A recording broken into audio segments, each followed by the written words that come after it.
ಕನ್ನಡದ KGF 2ಗೂ ಕೂಡ ಪ್ರಶಸ್ತಿಗಳು ಒಲಿದಿವೆ. KGF 2 ಅತ್ಯುತ್ತಮ ಕನ್ನಡ ಸಿನಿಮಾ ಪ್ರಶಸ್ತಿಯನ್ನ ತನ್ನದಾಗಿಸಿಕೊಂಡಿದೆ. ರಾಕಿಂಗ್ ಸ್ಟಾರ್ ಯಶ್ ನಟನೆಯ KGF 2 ಕನ್ನಡದ ಪ್ರಶಸ್ತಿಗಳ ಭಾಗದಲ್ಲಿ ಅತ್ಯುತ್ತಮ ಸಿನಿಮಾ ಅನ್ನುವಂತ ಪ್ರಶಸ್ತಿಯನ್ನ ಪಡೆದುಕೊಂಡಿದೆ. ಆಮೇಲೆ ರಿಷಬ್ ಶೆಟ್ಟಿ ಅತ್ಯುತ್ತಮ ನಟ ಪ್ರಶಸ್ತಿಯನ್ನ ಪಡೆದುಕೊಂಡಿದ್ದಾರೆ. KGF 2 ಅತ್ಯುತ್ತಮ ಕನ್ನಡ ಸಿನಿಮಾ ಪ್ರಶಸ್ತಿಯನ್ನ ತನ್ನದಾಗಿಸಿಕೊಂಡಿದೆ. ಸೊ ಈ ಮುಖೇನವಾಗಿ ಇದು ಕನ್ನಡಿಗರಿಗೆ ಬಹಳ ಹೆಮ್ಮೆ ಸಂಗತಿ. ಒಂದು ಕಡೆ ಕನ್ನಡ ಸಿನಿಮಾ ರಂಗ ಸ್ವಲ್ಪ ಮಂಕಾಗ್ತಿದೆ ಅಂತ ಹೇಳ್ಕೊಂಡು ಮೊನ್ನೆ ಹೋಮ ಹವನ ಎಲ್ಲ ಆಚರಿಸಿದ್ರು. ಅದರ ನಡುವೆನೆ ಎರಡು ಸಿನಿಮಾಗಳು ತುಂಬಾ ಚೆನ್ನಾಗಿ ಓಡ್ತಾ ಇದೆ. ಭೀಮಾ ಜೊತೆಗೆ ಗೋಲ್ಡನ್ ಸ್ಟಾರ್ ಗಣೇಶ್ ಅವರ ಕೃಷ್ಣ ಪ್ರಣಯ್ ಮೂವಿ ಏನಿದೆ, ಆ ಮೂವಿ ಬಹಳ ಚೆನ್ನಾಗಿ ಹೆಸರು ಮಾಡ್ತಾ ಇರುವಂಥದ್ದು, ಜನರನ್ನ ಸೆಳೀತಾ ಇರುವಂಥದ್ದು ಸದ್ಯದ ಮಟ್ಟಿಗೆ ಸ್ಯಾಂಡಲ್ವುಡ್ಗೆ ಒಂದು ಖುಷಿಯ ಸಂಗತಿ ಆಗಿದೆ. ಅದರ ನಡುವೆನೆ ಈಗ ಕನ್ನಡದ ಸಿನಿಮಾಗಳಿಗೆ ಸಂಬಂಧಪಟ್ಟ ಹಾಗೆ ಹೀಗೆ ನ್ಯಾಷನಲ್ ಅವಾರ್ಡ್ ಗರಿ ಸಿಕ್ಕಿರುವಂಥದ್ದು ಕೂಡ ಸಿನಿಮಾ ರಂಗಕ್ಕೆ ಒಂದು ಬೂಸ್ಟ್ ಕೊಟ್ಟಂತೆ ಅನ್ನೋದ್ರಲ್ಲಿ ನೋ ಡೌಟ್. ಆಮೇಲೆ ಇದು 2022 ಜನವರಿಯಿಂದ ಡಿಸೆಂಬರ್ 31, 2022 ತನಕ ಸೆನ್ಸಾರ್ ಆಗಿರುವಂಥ ಚಿತ್ರಗಳು. ಆ ಸಿನಿಮಾಗಳಿಗೆ ಸಂಬಂಧಪಟ್ಟಂಗೆ ಈಗ ಪ್ರಶಸ್ತಿ ಪ್ರಕಟ ಆಗಿರುವಂಥದ್ದು. ಅದರಲ್ಲಿ ಈಗ ತಾನೇ ಹೇಳ್ದಂಗೆ ಕಾಂತಾರ ಚಿತ್ರದ ಅಭಿನಯಕ್ಕಾಗಿ ರಿಷಬ್ ಶೆಟ್ಟಿ ಅವರು ಆಯ್ಕೆಯಾಗಿದ್ರು. ಮತ್ತೊಂದು ಕಡೆ ಈ ರೋಸ್ಟಾರ್ಚ್ ಜೊತೆಗೆ ನನ್ಪಕಲ್ ನೆರತು ವಯಕ್ಕಂ ಅಂದ್ರೆ ಈ ಮಲಯಾಳಂ ಸಿನಿಮಾ, ಈ ಚಿತ್ರಗಳಿಗೆ ಸಂಬಂಧಪಟ್ಟಂಗೆ ಮಮ್ಮಟ್ಟಿ ಹೆಸರನ್ನ ಆಯ್ಕೆ ಮಾಡಲಾಗಿತ್ತು. ಇದು ಈಗ ನ್ಯಾಷನಲ್ ಅವಾರ್ಡ್ ರೇಸ್ನಲ್ಲಿ ರಿಷಬ್ ಶೆಟ್ಟಿ ಮತ್ತೆ ಮಮ್ಮಟ್ಟಿ ಅವರ ನಡುವೆ ತೀವ್ರ ಸ್ಪರ್ಧೆ ಇತ್ತು. ಈಗ ರಿಷಬ್ ಶೆಟ್ಟಿ ಅವರಿಗೆ ನ್ಯಾಷನಲ್ ಅವಾರ್ಡ್ ಪ್ರಶಸ್ತಿ ಲಭಿಸಿದೆ. ಇದು ನಾನು ಮೊದಲೇ ಹೇಳಿದಾಗೆ ಬಹಳ ಹೆಮ್ಮೆಯ ಸಂಗತಿ ಕೂಡ ಕನ್ನಡ ಸಿನಿಮಾ ರಂಗಕ್ಕೆ. ಆಮೇಲೆ ಅಗೈನ್ ನಾನು ಈಗ ತಾನೇ ಹೇಳಿದಾಗೆ ಬಹಳ ಮಂಕಾಗಿದ್ದಂಥ ಸಿನಿರಂಗಕ್ಕೂ ಕೂಡ ಇದೊಂದು ಬಹಳ ಬೂಸ್ಟ್ ಕೊಟ್ಟಂತೆ ಆಗಿದೆ. ಆಮೇಲೆ ಬೇರೆ ಮಂದಿ ಬಹಳ ಹೇಳ್ತಾರೆ, ಏನೋ ಸಿನಿಮಾಗೆ ಜನ ಬರ್ತಾ ಇಲ್ಲ, ಮತ್ತೊಂದು ಮಗದೊಂದು ಅನ್ನುವಂಥ ರೀತಿ. ಹಾಗಾದ್ರೆ ಒಳ್ಳೆ ಸಿನಿಮಾ ಕೊಟ್ರೆ ಖಂಡಿತ ಜನ ಬರ್ತಾರೆ ಅನ್ನುವಂಥದ್ದು ಈಗಿರುವಂಥ 2 ಸಿನಿಮಾಗಳಲ್ಲೂ ಕೂಡ ನಾವು ಗಮನಿಸಿದ್ವಿ. ಆಮೇಲೆ ಅದು ಕಾಂತಾರ ಕೂಡ ಬೆಸ್ಟ್ ಎಕ್ಸಾಂಪಲ್. ಆಮೇಲೆ ರಿಷಬ್ ಶೆಟ್ಟಿ ಅವರು ಕೂಡ ಇದೇ ಫಾರ್ಮುಲಾವನ್ನ ಅವ್ರು ಬಹಳ ಪ್ರಾಕ್ಟಿಕಲ್ ಆಗಿದ್ದಾರೆ ಈ ವಿಚಾರವಾಗಿ. ಯಾಕೆ ಜನ ಬರಲ್ಲ, ಜನರನ್ನ ಹೇಗೆ ಸೆಳಿಬೇಕು, ಅವರು ಒಂದು ಸಂದರ್ಭದಲ್ಲಿ ಹೇಳ್ತಾ ಇದ್ರು. ಅಂದ್ರೆ ಪ್ರತಿಯೊಬ್ರು ಕೂಡ ಡೈರೆಕ್ಟರ್ ಆಗಿದ್ದಾರೆ, ಪ್ರತಿಯೊಬ್ರು ಕೂಡ ಆಕ್ಟರ್ ಆಗಿದ್ದಾರೆ, ಅವ್ರು ಮಾಡ್ತಾ ಇರುವಂತ ರೀಲ್ಸು, ಅವ್ರು ಮಾಡ್ತಾ ಇರುವಂತ ಯೂಟ್ಯೂಬ್ ಡಾಕ್ಯುಮೆಂಟ್ರಿಗಳು ಈ ತರದ್ದು. ಹಾಗಾಗಿ ಅದಕ್ಕಿಂತ ಮೀರ್ ನೀವೇನ್ ಕೊಡ್ತಿದ್ದೀರಾ ಅನ್ನುವಂಥದ್ದನ್ನ ಜನ ನಿರೀಕ್ಷೆ ಮಾಡ್ತಾರೆ.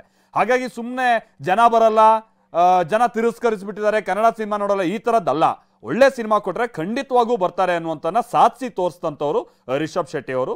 ಈಗ ಅವರ ಈ ಸಾಧನೆಗೆ ಮತ್ತೊಂದು ಗರಿಮೆ ಅಂತ ಅಂದ್ರೆ ನಾನು ಈಗ ತಾನೇ ಹೇಳಿದಾಗೆ ನ್ಯಾಷನಲ್ ಅವಾರ್ಡ್ ಅವರ ಸಿನಿಮಾಗೆ ಸಂಬಂಧಪಟ್ಟಂಗೆ, ಅದರಲ್ಲಿ ಅವರ ನಟನೆಗೆ ಸಂಬಂಧಪಟ್ಟ ಹಾಗೆ ಒಲಿದಿರುವಂಥದ್ದು ಬಹಳ ಒಂದು ಖುಷಿಯ ಸಂಗತಿ ಕನ್ನಡಿಗರಿಗೆ. ಆಮೇಲೆ ಅಗೈನ್ ಇದು ಕನ್ನಡ ಸಿನಿರಂಗಕ್ಕೂ ಕೂಡ ಬಹಳ ವರ್ಷಗಳ ನಂತರದಲ್ಲಿ ಈ ರೀತಿಯಾದಂಥ ಒಂದು ನ್ಯಾಷನಲ್ ಅವಾರ್ಡ್ ಫೇಮ್ ಸಿಗ್ತಾ ಇರುವಂಥದ್ದು ಇದೆಯಲ್ಲ, ಇದು ಬಹಳ ಸಂತೋಷದ ಸಂಗತಿಯೂ ಕೂಡ ಆಗಿದೆ. ಆಮೇಲೆ ಅವರ ಆಕ್ಟಿಂಗ್ ಕೂಡ ಅಷ್ಟೊಂದು ಬಹಳ ಅದ್ಭುತವಾದಂಥ ಆಕ್ಟಿಂಗ್. ಅದರಲ್ಲೂ ಕೂಡ ಕೊನೆಯ ಸುಮಾರು ಒಂದು 15-17 ನಿಮಿಷದ ಆ ಕೊನೆಯ ಭಾಗ ಏನಿದೆ, ಅದರಲ್ಲಿ ಅವರ ಆಕ್ಟಿಂಗ್ ಅನ್ನ ನೋಡಿ ಇಡೀ ಭಾರತವೇ ಒಂದು ರೀತಿ ನಿಬ್ಬೆರಗಾಗಿತ್ತು. ಆಮೇಲೆ ಬೆಚ್ಚ ಬಿದ್ದಿತ್ತು ಕೂಡ. ಅಷ್ಟೊಂದು ರಿಯಾಲಿಟಿ ಆಗಿತ್ತು ಅವರ ಆಕ್ಟಿಂಗ್ ಆ ಸಿನಿಮಾದಲ್ಲಿ. ಏನು ದೇವರೇ ಮೈ ಮೇಲೆ ಆವಾಹನೆ ಆದಂಥ ರೀತಿಯಾಗಿ ಅವ್ರು ಮಾಡಿದಂಥ ಆಕ್ಟಿಂಗ್. ಕೇವಲ 17 ನಿಮಿಷಕ್ಕೆ ಮಾತ್ರ ಕ್ರೆಡಿಟ್ ಕೊಡೋದು ಬೇಡ, ಓವರ್ ಆಲ್ ಸಿನಿಮಾದಲ್ಲೂ ಕೂಡ ಬಹಳ ಅದ್ಭುತವಾಗಿ ಆ ಸ್ಕ್ರೀನ್ ಪ್ಲೇಗೆ ತಕ್ಕ ಹಾಗೆ ಅವರ ನಟನೆ ಅವ್ರು ತೆಗೆದುಕೊಂಡು ಹೋಗಿದ್ದಿತ್ತಲ್ಲ, ಬಹಳ ಅದ್ಭುತವಾಗಿತ್ತು. ಅದಕ್ಕೆ ತಕ್ಕ ಹಾಗೆ ಒಂದು ಗರಿಮೆ ಕೂಡ ಈಗ ಸಿಕ್ಕಿರುವಂಥದ್ದು. ಇದು ಈ ಕಾಂತಾರ ಪ್ರೀಕ್ವೆಲ್ ಈಗೇನು ರೆಡಿ ಆಗ್ತಾ ಇದೆ ಅಂದ್ರೆ ಅದರ ಹಿಂದಿನ ಭಾಗವನ್ನ ಈಗ ಸೆರೆ ಹಿಡಿಯುವಂಥ ಕೆಲಸ ಏನಾಗ್ತಾ ಇದೆ, ಅಥವಾ ಅದನ್ನ ಚಿತ್ರ ತಯಾರಿಸೋ ಕೆಲಸ ಆಗ್ತಾ ಇದೆ. ಆ ಸಿನಿಮಾದ ಮೇಲೆ ಮತ್ತಷ್ಟು ಭಾರತ ಸಿನಿರಂಗದ ಕಣ್ಣಿಡೋದಕ್ಕೆ ಅಥವಾ ಅದರ ಮೇಲೆ ನಿರೀಕ್ಷೆ ಇಡೋದಕ್ಕೆ ಈ ಅವಾರ್ಡ್ ಕೂಡ ಕಾರಣ ಆಗ್ತಾ ಇದೆ. ಇನ್ನು KGF ಕೂಡ ಸಾಹಸ ವಿಭಾಗದಲ್ಲಿ ಪ್ರಶಸ್ತಿಯನ್ನ ಪಡೆದುಕೊಂಡಿದೆ ಅನ್ನುವಂಥದ್ದು ಗೊತ್ತಾಗ್ತಾ ಇದೆ. KGF 2ಗೆ ಸಂಬಂಧಪಟ್ಟಂಗೆ ಅದರಲ್ಲೂ ಏನು ಪ್ರಶಾಂತ್ ನೀಲ್ ಅವರ ಅದ್ಭುತವಾದಂಥ ಸಿನಿಮಾಕ್ಕೆ ಸಂಬಂಧಪಟ್ಟ ಹಾಗಿನ ವರ್ಕ್ ಏನಿತ್ತು. ಆಮೇಲೆ ಅಗೈನ್ ಯಶ್ ಅವರ ಅದ್ಭುತವಾದಂಥ ನಟನೆಗೆ ಇಲ್ಲಿ ಮತ್ತೊಂದು ಗರಿಮೆ ಸಿಕ್ಕಿದೆ, ಅದು ನ್ಯಾಷನಲ್ ಅವಾರ್ಡ್ ಸಿಗುವ ಮುಖೇನವಾಗಿ. KGF ಹಾಗೆ ಕಾಂತಾರ ಇತ್ತೀಚಿನ ವರ್ಷಗಳಲ್ಲಿ KGF 2 ಇತ್ತೀಚಿನ ವರ್ಷಗಳಲ್ಲಿ ಕನ್ನಡ ಸಿನಿಮಾ ರಂಗಕ್ಕೆ ಸಂಬಂಧಪಟ್ಟ ಹಾಗೆ ಇಡೀ ದೇಶದಾದ್ಯಂತ ಜನ ತಿರುಗಿ ನೋಡುವಂಥ ರೀತಿಯಾದಂಥ ಸಿನಿಮಾ ಕೊಟ್ಟಂಥವ್ರು ಇಬ್ರು ಕೂಡ. ಒಂದು ಪ್ರಶಾಂತ್ ನೀಲ್ ಜೊತೆಗೆ ರಿಷಬ್ ಶೆಟ್ಟಿ. ಆಮೇಲೆ ಅದರ ಅದ್ಭುತವಾದಂಥ ನಟನೆ ಯಶ್ ಅವರನ್ನೀಗ ಅದನ್ನು ಎಲ್ಲಿಗೆ ತೆಗೆದುಕೊಂಡು ಹೋಗಿದೆ ಅನ್ನುವಂಥದ್ದು ನಿಮಗೂ ಕೂಡ ಗೊತ್ತಾಗ್ತಾ ಇರುವಂಥದ್ದು. ಒಂದು ರೀತಿ ನ್ಯಾಷನಲ್ ಅನ್ನೋದಕ್ಕಿಂತ ಒಂದು ರೀತಿ ಇಂಟರ್ನ್ಯಾಷನಲ್ ಬ್ರ್ಯಾಂಡ್ ರೂಪದಲ್ಲಿ ಈಗ ಯಶ್ ತಮ್ಮನ್ನು ತಾವು ಗುರುತಿಸಿಕೊಂಡಿರುವಂಥದ್ದು. ಅದಕ್ಕೆ KGF ಸಿನಿಮಾ ಕೂಡ ಕಾರಣ, ಅವರು ಅದಕ್ಕೆ ಹಾಕಿರುವಂಥ ಎಫರ್ಟ್ ಕೂಡ ಕಾರಣ. ಈಗ ಆ ಸಿನಿಮಾಗೆ ಸಂಬಂಧಪಟ್ಟ ಹಾಗೆಯೂ ಕೂಡ ಅವಾರ್ಡ್ ಲಭ್ಯ ಆಗಿದೆ. ಅಗೈನ್ ಕಾಂತಾರ ಸಿನಿಮಾಗೆ ಸಂಬಂಧಪಟ್ಟಂಗೆ ಆಮೇಲೆ ಏನು ಭಾಳ ದೊಡ್ಡ ಬಜೆಟ್ ಅನ್ನುವಂಥದ್ದೇನಲ್ಲ ಕಾಂತಾರ ಸಿನಿಮಾ ಮೂವಿ ನೋಡಿದಂಥ ಸಂದರ್ಭದಲ್ಲಿ. ಬಟ್ ಆ ಸಿನಿಮಾಗೆ ಒಬ್ಬ ಡೈರೆಕ್ಟರ್ ಆಗಿ ಒಬ್ಬ ಆ್ಯಕ್ಟರ್ ಆಗಿ ರಿಷಬ್ ಶೆಟ್ಟಿ ಅವರ ಪಾತ್ರ ಇದೆಯಲ್ಲ, ಅದು ಬಹಳ ದೊಡ್ಡದು. ಅದಕ್ಕೆ ತಕ್ಕಂಥ ಹಿರಿಮೆ ಗರಿಮೆ ಈಗ ನ್ಯಾಷನಲ್ ಅವಾರ್ಡ್ ಮುಖೇನವಾಗಿ ಆ ಸಿನಿಮಾಗೆ ಇದೀಗ ಲಭ್ಯ ಆಗಿದೆ. ಸಿನಿಮಾಗೆ ಅನ್ನೋದಕ್ಕಿಂತ ಅವರ ಆ್ಯಕ್ಟಿಂಗಿಗೆ ಸಂಬಂಧಪಟ್ಟ ಹಾಗೆ ನಾನು ಮೊದಲೇ ಹೇಳಿದಾಗೆ ಅವ್ರ ಜೊತೆಗೆ ಮತ್ತೊಂದು ಆ್ಯಕ್ಟಿಂಗಿಗೆ ಸಂಬಂಧಪಟ್ಟ ಹಾಗೆ ಮತ್ತೋರ್ವ ಕಲಾವಿದ ಭಾಳ ಸೆಣಸಾಟದಲ್ಲಿ ಇದ್ದದ್ದು ಅಂತ ಅಂದರೆ ಅದು ಮಮ್ಮೂಟಿ. ಎಂಥ ಗ್ರೇಟ್ ಆ್ಯಕ್ಟರ್. ಜೊತೆಗೆ 2 ಸಿನಿಮಾಗಳಿಗೆ ಸಂಬಂಧಪಟ್ಟ ಹಾಗೆ ಅವರು ಸದ್ಯ ಲಿಸ್ಟ್ನಲ್ಲಿ ಇದ್ದಂಥದ್ದು. ನಾನು ಆಗ್ತಾನೆ ಹೇಳಿದಾಗೆ ನನ್ಪ ಕಲ್ತಿರತ್ತು ವಯಕ್ಕಂ ಹಾಗೆ ರೋಸ್ಟಾರ್ಚ್ ಅನ್ನುವಂಥ ಚಿತ್ರಗಳಿಗೆ ಸಂಬಂಧಪಟ್ಟ ಹಾಗೆ ಮಮ್ಮೂಟಿ ಹೆಸರು ಕೂಡ ಇತ್ತು. ಅವರು ಬಹಳ ಅದ್ಭುತವಾದಂಥ ಕಲಾವಿದ. ಹಾಗಾಗಿ ಭಾಳ ಫೈಟ್ ಅನ್ನುವಂಥದ್ದು ಇತ್ತು. ಆಮೇಲೆ ಇಬ್ಬರು ಕೂಡ ಸೌತ್ ಇಂಡಿಯಾದವರು ಅನ್ನುವಂಥದ್ದು ನಮ್ಮ ಇಡೀ ಸೌತ್ ಇಂಡಿಯಾಕ್ಕೂ ಕೂಡ ಭಾಳ ಖುಷಿ ತರುವಂಥ ಸಂಗತಿ. ಆಮೇಲೆ ಈ ಸಿನಿಮಾ ಇಬ್ಬರೂ ಕೂಡ ಆ ಪ್ರಶಸ್ತಿಗೆ ಬಹಳ ಅರ್ಹ ವ್ಯಕ್ತಿಗಳು ಅಂತಾನೆ ದೇಶದಾದ್ಯಂತ ಚರ್ಚೆ ಆಗ್ತಾ ಇದ್ದಂಥದ್ದು ಸಿನಿಮಾಗೆ ಸಂಬಂಧಪಟ್ಟ ಹಾಗೆ. ಈಗ ರಿಷಬ್ ಶೆಟ್ಟಿ ಅವರಿಗೆ ಈ ಪ್ರಶಸ್ತಿ ಒಲಿದಿರುವಂಥದ್ದು ಬಹಳ ಖುಷಿಯ ಸಂಗತಿ.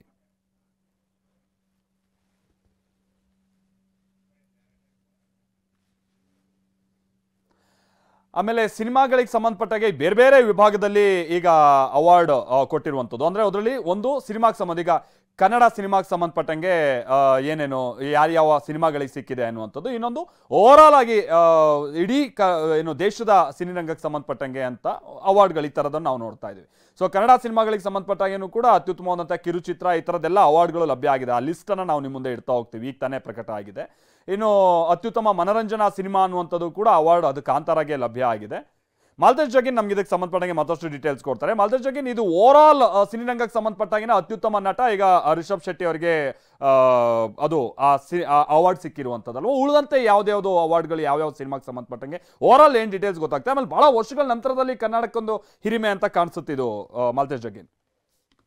ಮಾಲ್ತೇಶ್, ಖಂಡಿತ ಕನ್ನಡಿಗರು ಹೆಮ್ಮೆ ಪಡುವಂತಹ ಒಂದು ಸಂದರ್ಭ ಅಂತಾನೆ ಹೇಳ್ಬೋದು. ಅಂದ್ರೆ 70ನೇ ರಾಷ್ಟ್ರೀಯ ಚಲನಚಿತ್ರ ಪ್ರಶಸ್ತಿ ಈಗ ಪ್ರಕಟ ಆಗಿರ್ತಕ್ಕಂಥದ್ದು. ಅದರಲ್ಲೂ ಪ್ರಮುಖವಾಗಿ ಏನಂತಾರೆ, ಕಾಂತಾರ ಕೇವಲ ಕರ್ನಾಟಕದಲ್ಲಿ ಮಾತ್ರ ಅಲ್ಲ, ಪರಭಾಷೆಯ ಸಿನಿಮಾ ನಟರನ್ನು ಕೂಡ ಜೊತೆಗೆ ಸಿನಿಮಾ ಅಭಿಮಾನಿಗಳನ್ನು ಕೂಡ ಸೆಳೆಯುವಂತದ್ರಲ್ಲಿ ಸಕ್ಸಸ್ ಆಗಿತ್ತು. ಅದಕ್ಕೆ ಈಗ ಅಂದ್ರೆ ಕಾಂತಾರ ಸಿನಿಮಾಗೆ ರಿಷಬ್ ಶೆಟ್ಟಿ ಅವರಿಗೆ ಅತ್ಯುತ್ತಮ ನಟ ಪ್ರಶಸ್ತಿ ಲಭ್ಯ ಆಗಿರ್ತಕ್ಕಂಥದ್ದು ಹೆಮ್ಮೆ ಪಡುವಂತದ್ದಾದ್ರೆ, ಅದರಲ್ಲೂ ಜೊತೆಗೆ ಅತ್ಯುತ್ತಮ ಮನರಂಜನಾ ಚಲನಚಿತ್ರ ಪ್ರಶಸ್ತಿಗೂ ಕೂಡ ಕಾಂತಾರ ಭಾಜನವಾಗಿರ್ತಕ್ಕಂಥದ್ದು ಈಗ ಪ್ರಕಟ ಆಗಿದೆ ಅಂತ ಹೇಳ್ಬೋದು. ಮತ್ತೆ ಅದರ ಜೊತೆಗೆ ಏನಂತಂದ್ರೆ ಅತ್ಯುತ್ತಮ ಕನ್ನಡ ಚಲನಚಿತ್ರ ಪ್ರಶಸ್ತಿಗೆ ಅಂದ್ರೆ KGF 2 ಸಾಹಸ ನಿರ್ದೇಶನ ವಿಭಾಗದಲ್ಲಿ KGF 2ಗೆ ಪ್ರಶಸ್ತಿ ಸಿಕ್ಕಿರ್ತಕ್ಕಂಥದ್ದು. ಒಟ್ಟಾರೆ ಏನಂತಂದ್ರೆ ಸಹಜವಾಗಿ ನ್ಯಾಷನಲ್ ಅವಾರ್ಡ್ ಪಡೆದಿರ್ತಕ್ಕಂಥದ್ದಕ್ಕೆ ಕನ್ನಡದ 2 ಸಿನಿಮಾಗಳು ಸಾಕ್ಷಿಯಾಗಿರ್ತಕ್ಕಂಥದ್ದು, ಅದರಲ್ಲಿ KGF ಮತ್ತೆ ಕಾಂತಾರ ಕೂಡ. ಸೊ ಹೀಗಾಗಿ ಈ ಒಂದು ಸಂದರ್ಭವನ್ನ ಕನ್ನಡ ಸಿನಿಮಾ ಪ್ರೇಕ್ಷಕರೀಗ ಸಂಭ್ರಮಿಸುವಂತ ಗಳಿಗೆಗೆ ಸಾಕ್ಷಿಯಾಗಿದೆ ಅಂತಾನೆ ಹೇಳ್ಬೋದು. ಅದರಲ್ಲೂ ಅತ್ಯುತ್ತಮ ನಟಿ ನಿತ್ಯಾ ಮೆನನ್ಗೆ ಸಿಕ್ಕಿರ್ತಕ್ಕಂಥದ್ದು ಮಾಲ್ತೇಶ್.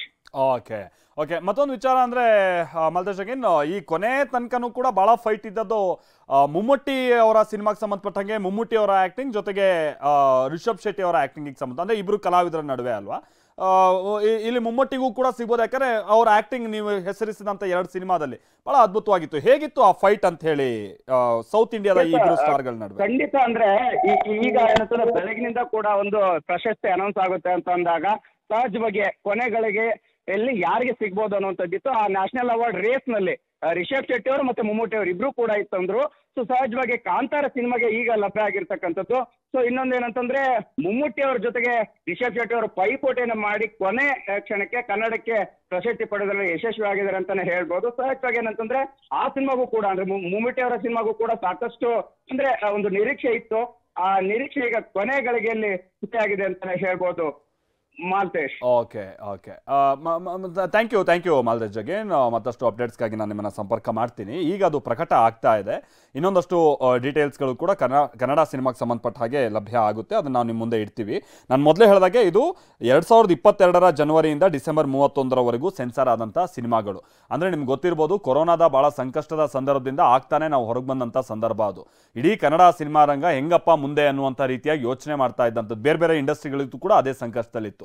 ಬಟ್ ಆ ಟೈಮಲ್ಲಿ ನಿಜಕ್ಕೂ ಕೂಡ ಕನ್ನಡ ಸಿನಿಮಾ ರಂಗಕ್ಕೆ ಸಿಕ್ಕಂಥ ಬೋನಸ್ ಅಂತ ಅಂದರೆ ಅಫ್ಕೋರ್ಸ್ ಈ ಕಾಂತಾರ. ಯಾಕಂದರೆ KGF 1 ಹಿಟ್ ಆದಂಥ ನಂತರದಲ್ಲಿ KGF 2 ಮೇಲೆ ನಿರೀಕ್ಷೆ ಇತ್ತು, ಅದಕ್ಕೆ ತಕ್ಕ ಹಾಗೆ ಅದು ಮೂಡ್ ಬಂದಿರುತ್ತೆ ಅನ್ನುವಂಥದ್ದು ಒಂದು ಕಾನ್ಫಿಡೆನ್ಸ್ ಇತ್ತು. ಇದು ಕನ್ನಡ ಸಿನಿಮಾ ರಂಗಕ್ಕೆ ಸಂಬಂಧಪಟ್ಟಂಗೆ KGF ಒಂದು ಬೂಸ್ಟ್ ಕೊಡುತ್ತೆ ಅಂತ. ಆದರೆ ಇಲ್ಲಿ ಔಟ್ ಆಫ್ ಸಿಲೆಬಸ್ ಅಂತೀವಲ್ಲ, ಆ ರೀತಿಯಾಗಿ ಬಂದಂಥದ್ದು ಅಂತ ಅಂದರೆ ಅದು ಕಾಂತಾರ. ಯಾಕಂದರೆ ಕಾಂತಾರದ ಮೇಲೆ ಈ ಮಟ್ಟಿಗಿನ ಜಾದೂ ಮಾಡುತ್ತೆ ಅಂತೇಳಿ ಯಾರೂ ನಿರೀಕ್ಷೆ ಇಟ್ಟಿಲ್ಲ. ಆಮೇಲೆ ಎಲ್ಲೂ ಕೂಡ ಸುಮ್ಮನೆ ಗಿಮಿಕ್ಕೋಸ್ಕರ ಥಿಯೇಟ್ರಿಗೆ ಎಳೆಯೋದು ಮತ್ತೊಂದು ಈ ಥರದ್ದೇನೂ ಕೂಡ ಅಲ್ಲಿರಲಿಲ್ಲ. ಅಲ್ಲೆಲ್ಲವೂ ಕೂಡ ಇದ್ದದ್ದು ಪ್ಯೂರ್ ಸಿನಿಮಾ. ಆ ಸಿನಿಮಾ ಪ್ರೀತಿ, ರಿಷಬ್ ಶೆಟ್ಟಿ ಅವರ ಆ ಸಿನಿಮಾ ಪ್ರೀತಿ ಅದು ಆನ್ ಸ್ಕ್ರೀನ್ ಅಷ್ಟು ಚೆನ್ನಾಗಿತ್ತು, ಅದು ಪ್ರೇಕ್ಷಕರಿಗೆ ಇಷ್ಟ ಆಯಿತು ಕೂಡ.